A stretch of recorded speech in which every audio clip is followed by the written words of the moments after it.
بسم الله الرحمن الرحيم الحمد لله رب العالمين وصلى الله وسلم وبارك على نبينا محمد وعلى آله وصحبه أجمعين رب اشرح لي صدري ويسر لي أمري واحلل عقدة من لساني يفقه قولي اللهم علمنا ما ينفعنا وانفعنا بما علمتنا وزدنا علما.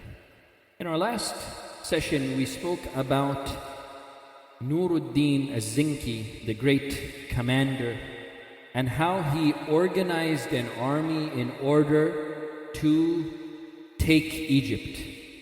He organized an army because he understood that Egypt was a very important strategic location.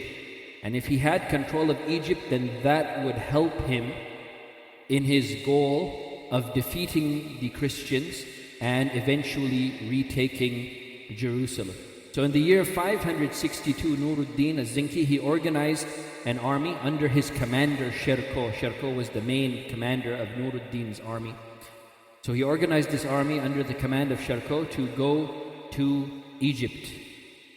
And when Sherko and his army entered Egypt, they reached Giza, where the pyramids are. So that's very near Cairo. So the minister of Egypt at that time, as we mentioned, Egypt at that time was controlled by the Fatimids, the Fatimi Empire. And the main minister of Egypt was a man named Shawar. And this man, he was a very evil man, a very self-serving man. So he had betrayed Nurudin Zinki once before. He told Nurudin Zinki, if you come and you help me take control of Egypt, then I will support you and your army, and I will give all of the resources of Egypt to help you fight against the Christians. So Nurudin had believed this, and he came and he helped Shawar take control of Cairo. But then Shawar, this evil betraying minister, he betrayed Nurudin Zinki, and eventually Nurudin Zinki and his army, they left Egypt. So now this is Nurudin Zinki's second attempt to come into Egypt. And this time he knows that Shawar is a man who cannot be trusted. So he sends his army under his commander Sherko. They reach Giza near Cairo, and then Shawar, this Fatimi minister of Egypt, and he's really the de facto ruler of Egypt. The actual Khalifa of the Fatimid Empire at that time was a man named Al-Ayyubi, but he was just a figurehead basically. The real power was with the minister. The real power was with this chief minister, Shawar. So when Shawar saw that the army of Sherko had reached Giza and they're coming towards Cairo, Shawar sent a message to the Christians in Sham to come and help him. He sent a message to the Christians, I need your help to get rid of this army that Nurudin Az-Zinki has sent. I need you to get rid of Sherko and this army. So the Christians, they saw this, they were very opportunistic as well. They saw this as an opportunity to get their feet into Egypt. So the Christians agreed to help Shawar. They sent an army. They sent an army into Egypt. Now Sherko, he wanted to control where the battles would take place. So before the Christian army reached Giza, Sherko moved his army to Sa'id because he wants to control where the battles are going to take place. So the battle took place at Sa'id, and Sherko, this commander of Nurudin Zinki, Sherko defeated the Christian army. So once he defeated the Christian army, then he headed towards Cairo, because Cairo is the capital. That's the main place that you need to capture if you want control of Egypt. So Sherko, now he heads towards Cairo. But the Christians who were defeated in this battle, instead of retreating and going back to Sham, they actually went to Cairo. The Christians who were defeated and survived, they went to Cairo and they actually joined the army of Shawar that was already there, the central army of Shawar that was already in Cairo. So now the army in Cairo, it became strong. It consisted of Shawar's Fatimi army, and it also consisted of these Christians who had been defeated at Sa'id, who joined that army. So now this is a pretty strong army in Cairo, and Sherko decided that it's not a good idea to go and try to take Cairo at this time. So instead of going to Cairo, he thought that I will lure the army away from Cairo. I don't want to go into Cairo. They have the upper hand in Cairo. So if I go somewhere else, then that will lure them out of Cairo, and then I will control where the battles take place. So what he decided to do is he went to Alexandria. Sherko, he went to Alexandria and he conquered Alexandria. So now he has control of Alexandria, and he decided to put his nephew, Sherko, he put his nephew in charge of Alexandria. His nephew was a young man at this time, only 25 years old, and his name was Salahuddin Ayyubi. So Salahuddin Ayyubi, he became the ruler of Alexandria at the age of 25 years old. So now Sherko, he leaves Salahuddin in charge of Alexandria, and he continues to conquer other places nearby Alexandria, other areas around there. And he has lured Shawar's army from Cairo. They have come and they're trying to fight Sherko wherever he goes. But then they decided, Shawar's army decided this is not the right way to do this, because they realized that Sherko is the one who's controlling where the battles take place. So they decided to try another strategy. What they decided to do was leave Sherko alone, let him go and conquer these little cities here and there. We will go and we will try to retake Alexandria. So they left Sherko and his army alone, and then they headed towards Alexandria and they besieged Alexandria. Salahuddin Al-Ayyubi is the one who is in charge of Alexandria, and now he is besieged by the army of Shawar. So this is the problem. And Sherko realizes now what has happened. He realizes that Shawar's army has made a siege around Alexandria, and Salahuddin, his nephew, is in trouble. So Sherko now has to change his plans, and he has to head towards Alexandria to help Salahuddin to break the siege.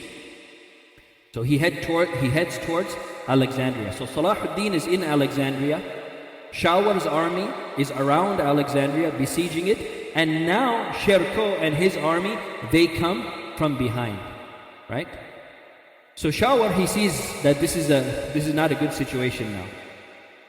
Salahuddin has his army in Alexandria, so they can't go into Alexandria. Now they can't retreat either, because Sherko and his army have come from behind.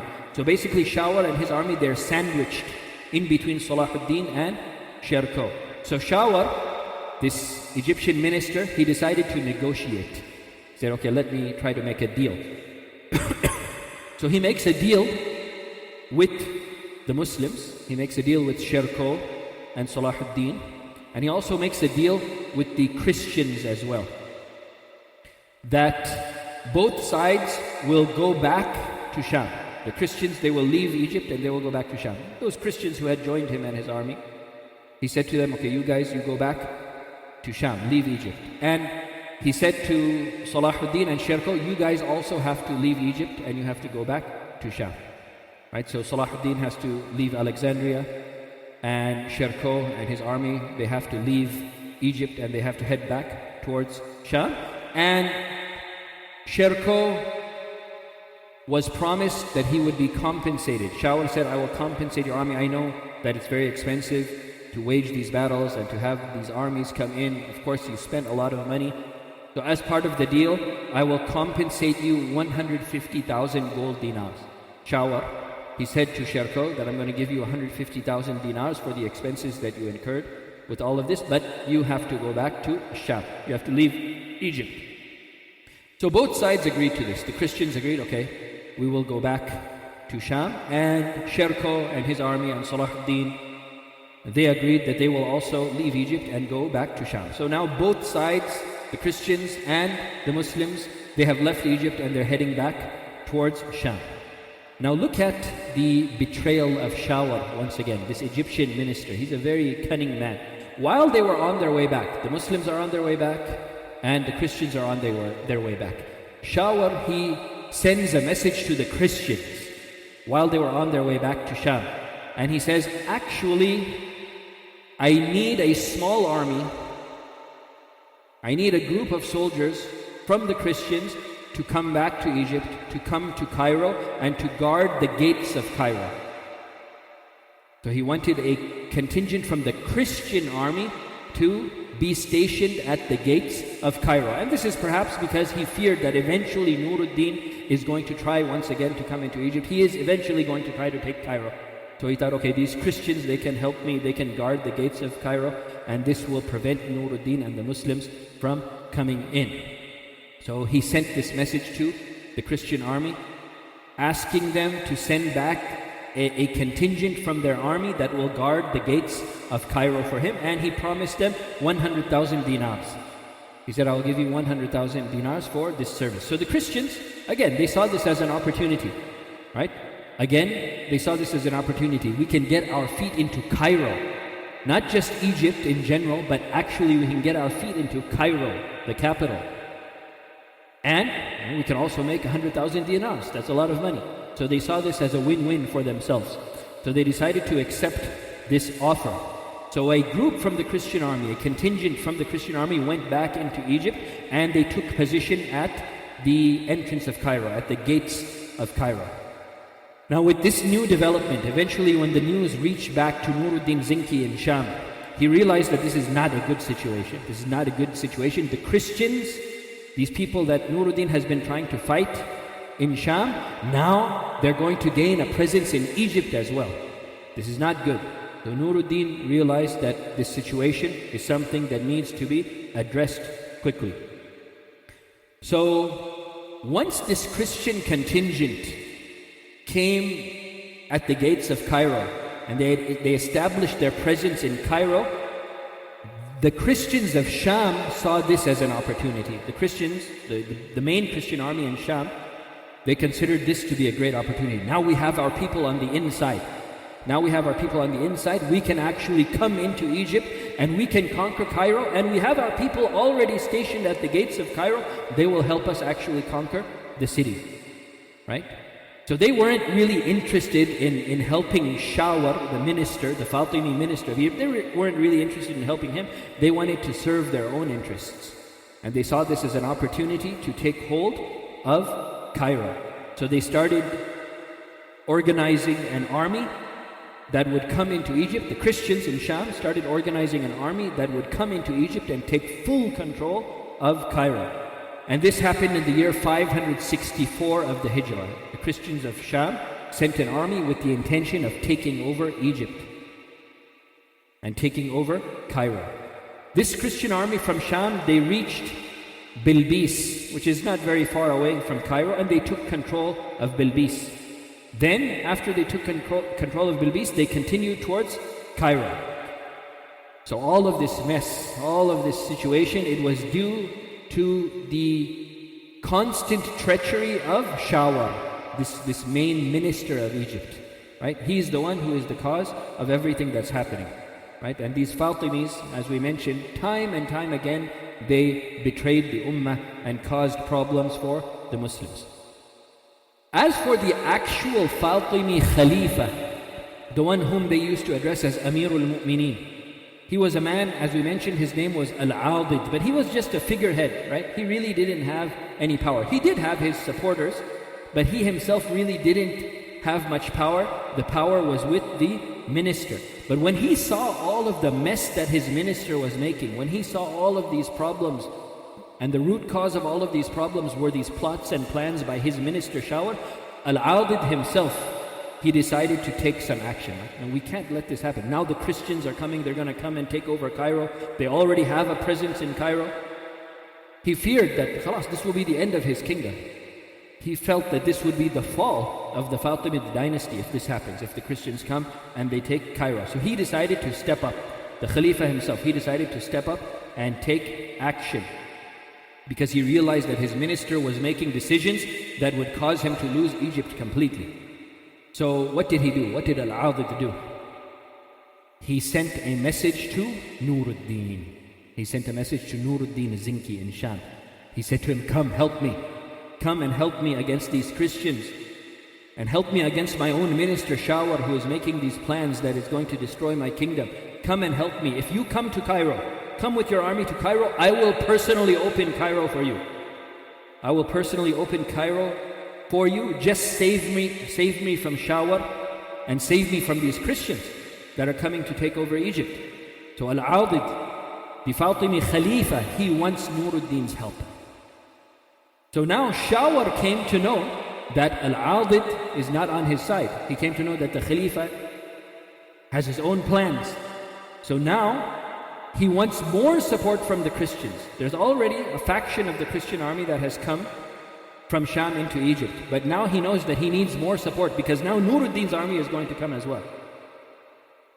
So he knows that he needs more support. So he reaches out to the Christians of Sham once again. And he makes a deal with the Christians. And he knows that these Christians who have come into Egypt, they're not really interested in helping him. He knows that their plan is also to take over Egypt. Shawar knows this. But he tries to make a deal with them. He says, help me deal with Nuruddin's army first, right? Get rid of Nuruddin's army, defeat them, and bring in support, more support from Sham, because you're going to need that. And if you do this, and you agree to then leave Egypt after destroying Nuruddin's army, if you then agree to leave Egypt, I will pay you 1 million dinars. I will pay you 1 million gold dinars. This is a huge amount. I will pay you 1 million dinars. So the Christians, they were very interested in this. This is a huge amount, right? 1 million gold dinars. And the conditions are that they have to defeat the Muslim army that Nuruddin sends into Egypt, and then they themselves, these Christians, they also have to leave Egypt. If they agree to these terms, then they will get 1 million dinars. So the Christians agreed. You know, they were very greedy people, right? They thought 1 million dinars, that's what they wanted, right? So they agreed, but they said we need a down payment, right? We'll do it for you, but we need a down payment before we get to work. So he said, okay. He collected 100,000 dinars as a down payment and he gave it to them. But now he still has to collect 900,000 dinars. Shawar, the minister of Egypt, he has to collect 900,000 dinars. That's not a small amount of money, right? So how is he going to collect that money? By taxing the people. And how do you think the people of Egypt felt about that? They were very upset. They were very angry. This is too much money. What are you doing? Right? So they turned against Shawar as well. The general population of Cairo and Egypt, they turned against him as well. And they complained to the Khalifa. They complained to Al-Ayyubi that look what your minister is doing. Do something about him. Look, he's trying to take all of our money. Right? So Al-Ayyubi, hearing these complaints from his people, he sent another message to Nuruddin, again asking him to come and to help him against his minister, Shawar. He said, come, save me from Shawar and save me from these Christians. I don't want Shawar and I don't want the Christians. Come and help me, send your army to help me, and all the expenses that your army incur, that will be paid by me. Don't worry about the expenses, I will take care of all of the expenses. Just send your army and help me. So Nuruddin was happy to hear this, that the Khalifa himself is requesting his help. And he realized that this is his chance, this is my chance to come into Egypt and take control of Egypt, to gain an important strategic presence in Egypt, and this is going to help me in my war against the Christians, and it will help me eventually to take back Jerusalem. Right? So, what did Nuruddin do? He organized two armies. One army he commanded himself, and this army, their objective was to stop any Christian support from getting into Egypt. Nuruddin and his army, they were in Sham, and their objective was, we're not going to let a Christian army from Sham go into Egypt. We're going to block the support that the Christian army wants from Sham. They're not going to be able to enter Egypt. There were already some Christian soldiers in Egypt, but they wanted more, they wanted support. Right? So Nuruddin and his army that he commanded himself, stationed in Sham, their objective was to block any support coming from Sham into Egypt from the Christians. The second army he organized under his commander Sharko. And Sharko's nephew Salahuddin was also part of that army. This is the army that's actually going to go into Egypt. This is the army that's going to actually go to Cairo. And the reason why he sent Sharko and Salahuddin to Egypt is because they already know Egypt. They've been in Egypt already before. They have experience with Egypt, right?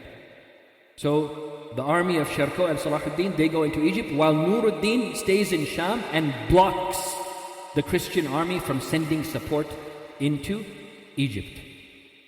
So now, the Christian army that was already in Egypt, they came to realize that their support that they were waiting for to come in from Sham, they realized that their support is not coming. Nurudin has cut off all the support. So they realized they're stuck now in Egypt, and they realized that Sherko and his army are going to come into Egypt, and they realized that we don't have enough manpower to defeat the army of Sherko. So they decided, okay, let's just retreat and we'll leave Egypt and forget about Shawar. Who cares about him, right? So they already got their 100,000 dinar down payment. They know they're not going to get the rest. They're not going to get the complete million, but they were like, okay, whatever. We still got 100,000. Let's just go, right? So they decided to retreat. They left Egypt and they abandoned Shawar. And now Sherko and his army, Sherko with Salahuddin and their army, they were able to come into Egypt, and they reached Cairo without any interference. There's no Christian interference, right? Because the Christians that were already in Egypt, they left, they retreated. And the Christians from Sham that were trying to come into Egypt, they were blocked by Nurudin, right? So Sherko and Salahuddin and their army, they were able to come into Egypt unhindered, and they actually reached Cairo. They reached Cairo, and Al-Adid, the Khalifa, as he promised, he opened the city for them, and Sherko and his army took control of Cairo, and Shawar lost his power. Shawar, this minister, he lost all of his power. So once Shawar lost his power, this was a very evil, cunning man. He was always making plots. Now he lost his power, he was defeated, but he was still trying to make plans and plots, like how can I get Cairo back? I need to get it back. So he was making plans behind the scenes. He still had his supporters, right? So he was actually planning to find a way to get rid of Sherko and Salahuddin and take Cairo back. And Salahuddin, he's a young man, he notices this. He notices that, okay, we defeated Shawar, this minister, and now we have control of Cairo. But this man Shawar, he will not remain silent. Right? He will not just give up. He will continue to plot against us. He will continue to try to do something in order to take Cairo back from us again. So the best solution is we need to kill this guy. This is what Salahuddin said. So Salahuddin approached his uncle Sherko, who's the commander of the army. So he says to his uncle, we need to kill Shawar. We need to kill Shawar. If we don't kill him, he's going to continue to be a menace, and he's going to continue to plot against us. So the safest thing for us to do is we need to kill Shawar. So this was Salahuddin's advice to his uncle Sherko. We need to kill Shawar. But Sherko, he said, no, we can't do it. We've just been in Egypt now. In Cairo, we've just had it now for a few days, right? This man Shawar, he still has his supporters, right? So if we kill him, then it will cause a big fitna, and his supporters, they will turn against us, and it's going to cause a big problem. So we need to just let things settle down. Leave Shawar alone for now. But Salahuddin disagreed with his uncle here. He disagreed with him. He didn't think that they should spare Shawar. He thought that we should just kill this guy as quickly as possible. And if we don't, then we're going to regret it. Right? So what did he do? What did Salahuddin do? He's a young guy. When he saw that his uncle was not listening to his advice, he goes to Al-Adid. He goes to the Fatimi Khalifa himself. And he says, look, this guy, Shawar, your minister, he caused so many problems for you too, such to the extent that you had to call us for help. So I'm sure you wouldn't mind if we killed him. But we're afraid that if we kill him, that the Fatimis, your people, are going to try to retaliate against us. So I propose to you an offer. Salahuddin is telling Al-Adid, the Fatimi Khalifa, this is my proposal. Let me kill Shawar. I'll get rid of him for you. It will be good for you, but you need to promise me that you will not let your people, the Fatimis, take revenge on us for doing this. You need to stop them from retaliating. If you can promise me this, I'll get rid of Shawar for you once and for all. So Al-Adid, the Fatimi Khalifa, he accepted this offer. He said, yeah, go ahead. You do it, and I'll make sure that there's no retaliation from my people that takes place against you. So without the permission of his uncle, Salahuddin, he captured Shawar, and he killed him, and he decapitated him. He cut off his head. He took his head, and he presented it to Al-Adid. He presented it to the Fatimi Khalifa. Here is the head of Shawar. So Al-Adid, he kept his promise. He kept his promise and he did not allow any retaliation against Salahuddin for this. He did not allow any of the Fatimis to retaliate against Salahuddin for killing Shawar. Now in addition to this, Al-Ayyubi, in addition to this, who did he appoint now as his new minister? Now that Shawar is dead, who did he appoint as the new minister? The one who is really going to be controlling the affairs of Egypt. He's going to become the de facto ruler of Egypt. Who did he appoint in the place of Shawar? He appointed Sherko. He decided to appoint Sherko, the commander of Nurudin al-Zinki. Al-Ayyubi appointed him as the new chief minister of Egypt to take Shawar's place. Right? So this is a big deal. This is a big deal. So now Sherko, the uncle of Salahuddin Al-Ayyubi, he has the official position as the main minister of Egypt. So now he's basically running the country. Sherko is now basically running the country. And the people loved him. The people of Egypt loved Sherko. And the main reason why they loved him was, of course, because of his honesty, his justice, his generosity to the people. And also, as we mentioned before, the rulers of Egypt, right, the Fatimis, they were Ismailis. But the people, the general population of Egypt, they were Sunnis. Right? Now Sherko is a Sunni like them. The chief minister of Egypt is not a Fatimi this time, it's a Sunni. So the people of Egypt were very happy with this. Like, Alhamdulillah, now we finally have someone who is like us as our minister. So they were very happy with him. But sadly, just 2 months after his appointment as the chief minister of Egypt, Sherko, he passed away. Sherko passed away just 2 months into that appointment as the chief minister of Egypt. So now Al-Ayyubi, the Fatimid Khalifa, he has to choose a new minister, once again, a new chief minister for Egypt. So who did he decide to choose this time? Al-Ayyubi, he chose Salahuddin Ayyubi to be the new chief minister of Egypt. And basically by being the chief minister, he would really be the de facto ruler of Egypt. He appointed Salahuddin Ayyubi as the chief minister of Egypt, and he actually even gave him a title. He gave him the title of Al-Malik al-Nasir. Al-Malik al-Nasir, the victorious king. So Al-Ayyubi himself, he kept the title of Amir al-Mu'mineen for himself, but he gave the title Al-Malik al-Nasir, the victorious king, to Salahuddin Al-Ayyubi. And with this, Salahuddin became the chief minister and the de facto ruler of Egypt. Inshallah, we'll stop there for today, and inshallah next week we will continue with our lessons on the history of the Holy Land, bi'idhnillah. جزاكم الله خيرا وبارك الله فيكم وصلى الله وسلم وبارك على نبينا محمد وعلى آله وصحبه أجمعين.